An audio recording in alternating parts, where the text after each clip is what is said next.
وہ رقم ہم اپنے ماں باپ پہ خرچ کریں. اللہ کے حبیب صلی اللہ علیہ وآلہ وسلم فرماتے ہیں کہ جو بندہ اپنے ماں باپ کو خوش کرتا ہے اللہ تعالیٰ اس کے لیے جنت کے دونوں دروازوں کو کھول دے. ماں باپ کی خوشی سے جنت کے دونوں دروازے کھل جاتے ہیں اور ماں باپ کی ناراضگی سے جنت کے دروازے بند ہو جاتے ہیں. فرمایا اگر ایک کو خوش کیا، آقا فرماتے ہیں ایک کو خوش کیا تو ایک دروازہ کھلتا ہے، ایک نہیں کھلتا. کبھی کبھی ایسا بھی ہوتا ہے کہ باپ کے ہاتھ میں خرچہ ہے اور گھر میں باپ کی چلتی ہے تو سارے بچے باپ کے آگے پیچھے گھومتے، ماں کو اہمیت نہیں دیتے.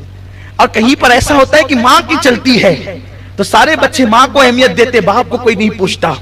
ماں باپ کی اہمیت اس لیے نہیں کہ وہ گھر کے کاروباری ہیں، ماں باپ کی اہمیت اس لیے کہ وہ ہمارے ماں باپ ہیں. ماں باپ کا احترام نیک اور متقی ہونے کی بنیاد پر نہیں ہے، ان کی تعظیم اس لیے ہے کہ وہ ہمارے ماں باپ ہیں. حتیٰ کہ اگر وہ مشرک ہے، معاذ اللہ، استغفر اللہ، العیاذ باللہ، اگر کسی کے ماں باپ مشرک ہیں تو بھی اللہ کے رسول نے فرمایا ان کے ساتھ حسن سلوک کرو. حضرت اسماء بنت ابو بکر اس حدیث کی راوی ہے، فرماتی ہیں کہ میری ماں ابھی ایمان نہیں لائی تھی، وہ مشرکہ تھی. حضرت اسماء کہتی ہیں حضرت ابو بکر صدیق کی بیوی ایمان نہیں لائی تھی. یہ حضرت اسماء حضرت صدیق اکبر کی بیٹی ہے، ان کی ماں اور ابو بکر صدیق کی بیوی ابھی ایمان نہیں لائی اور وہ مشرکہ تھی، شرک میں ڈوبی ہوئی تھی. حضرت اسماء ایمان لا چکی تھی، ان کے والد صدیق اکبر تو ایمان لانے میں اول ہیں. اسماء آ کر سرکار سے عرض کرتی یا رسول اللہ میری ماں مشرکہ ہے، شرک میں ڈوبی ہوئی ہے. علماء جانتے ہیں، آپ کو بھی پتا ہے، سب سے بڑا جرم اگر کوئی ہے تو وہ شرک ہے. شرک سے بڑا جرم نہیں. اللہ ہر گناہ معاف کرے گا لیکن اللہ شرک کو معاف نہیں کرے گا. اور وہ کہتی ہے کہ میری ماں مشرک ہے، شرک کرتی ہے. یا رسول اللہ کیا میں اب بھی اس کے ساتھ حسن سلوک کروں؟ آقا فرماتے ہیں ہاں تم اب بھی اس کے ساتھ حسن سلوک کرو.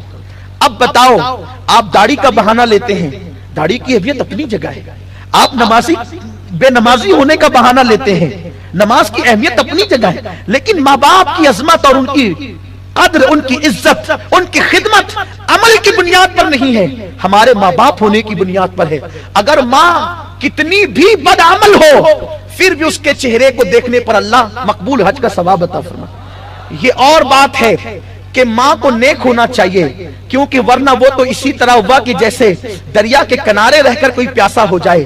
کیونکہ جس کا چہرہ دیکھ کر مقبول حج کا ثواب ملے پھر اس کو بھی تو اپنے کردار کی حفاظت کرنی چاہیے. ماؤں کو نیک ضرور ہونا چاہیے، لیکن یہ جو بہانے آج کل نوجوان بناتے ہیں گناہوں کے حوالے سے. ایک صحابیہ بارگاہ رسالت میں آئی اور عرض کرنے لگے یا رسول اللہ میری ماں شراب پیتی ہے، میں کیا کروں؟ آقا فرماتے ہیں نرمی سے اپنی ماں کو منع کر کہ وہ شراب نہ پیا کرے، اور اگر وہ شراب پی کر بے ہوش ہو جایا کرے تو میں کھانے میں جا کر اس کو اٹھا لیا کر اور ادب سے لا کر اس کے بستر پر اس کو لٹا دیا کر. میرے پیارے آقا صلی اللہ علیہ وسلم کے پیارے دیوانوں، اللہ کے حبیب صلی اللہ علیہ وآلہ وسلم فرماتے ہیں کسی انسان کے بس میں نہیں کہ وہ اپنے ماں باپ کا حق ادا کر دے. ماں باپ کا حق کبھی ادا نہیں کیا جا سکتا. راوی بیان کرتے ہیں کہ بنو مسلم کا ایک شخص بارگاہ رسالت میں آیا اور اس نے عرض کیا یا رسول اللہ صلی اللہ تعالی علیہ وسلم میری ماں اتنی بوڑھی ہے کہ بڑھاپے کی وجہ سے وہ غلاظت کر دیتی ہے، گندگی کر دیتی ہے، بستر پر پاخانہ کر دیتی ہے اور میں اس کو دھلاتا ہوں، یہ میرا معمول ہے. بڑے نیک بخت ہیں وہ لوگ جن کو ماں باپ کی خدمت کرنے کا موقع ملتا ہے. آج کل بڑا عجیب سا معاملہ ہے کہ ماں باپ اگر بوڑھے ہو جائیں تو پلان کیا جاتا ہے کہ اس کو رکھیں کہاں. بہت اچھی بات ایک نشست میں قائد محترم نے فرمائی تھی. اجمیر شریف میں حضرت کے ساتھ حاضر تھا. حضور قائد محترم نے مجھے بہت پیاری بات فرمائی تھی کہ جب بچے چھوٹے ہوتے ہیں تو ہر بچہ کہتا ہے میری ماں میری ماں میری ماں، اور جب بچے بڑے ہو جاتے ہیں اور ماں باپ کی خدمت کی ضرورت پیش آتی ہے تو ہر بندہ کہتا ہے تیری ماں تیری ماں تیری ماں. بچے ہو اپنی ضرورت ہے، نہیں کہتے میری ماں میرا باپ، اور جب وہ بڑھاپے کو پہنچ جائے ان کو خدمت کی ضرورت ہو تو ہر بندہ کہتا ہے تیری ماں تیرا باپ. باریاں مقرر کرتے ہیں، جنت بھی منتقل ہوتی ہے کسی کے گھر. جو ماں باپ کی عظمت کو پہچان لے، خدا کی قسم ماں باپ سے بڑا مرشد روئے زمین پر کوئی نہیں. ماں باپ سے بڑا مرشد روئے زمین پر کون ہو سکتا ہے؟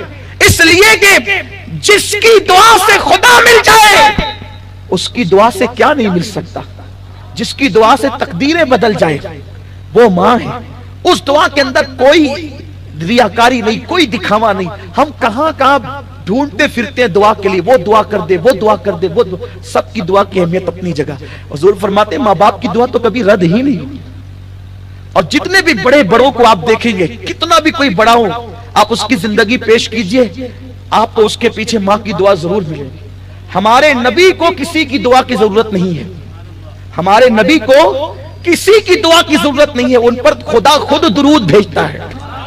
لیکن حضور علیہ السلام کو 6 سال کی عمر میں جب کسی نے بحیثیت نبی نہیں پہچانا, اس وقت ایک خاتون تھی جو ابوا کے مقام پر پتھر کے سرانہ لے کر اس ٹیلے پہ لیٹی ہوئی ہے, اور وہاں پر 2 ہستیاں موجود ہیں. ایک تو دائیں طرف حضرت آمنہ خاتون کی کلیس ہے, اور بائیں طرف 6 سال کا ننھا سا پیغمبر محمد رسول اللہ, اللہ کا محبوب ہے. ابھی کسی کو پتا نہیں کہ یہ محبوب خدا ہے. اس وقت آمنہ آخری ہچکی لیتے لیتے یہ فرما رہی ہے, ہر نئی چیز پرانی ہو جائے گی, ہر نئی چیز پرانی ہو جائے گی, ہر نئے کپڑے پھٹ جائیں گے, ہر عروج کو زوال ہوگا, ہر دنیا بھی فنا ہو جائے گی, لیکن میں نے ایسے بیٹے کو جنم دیا ہے جس کی وجہ سے قیامت تک میرا نام زندہ رہے گا.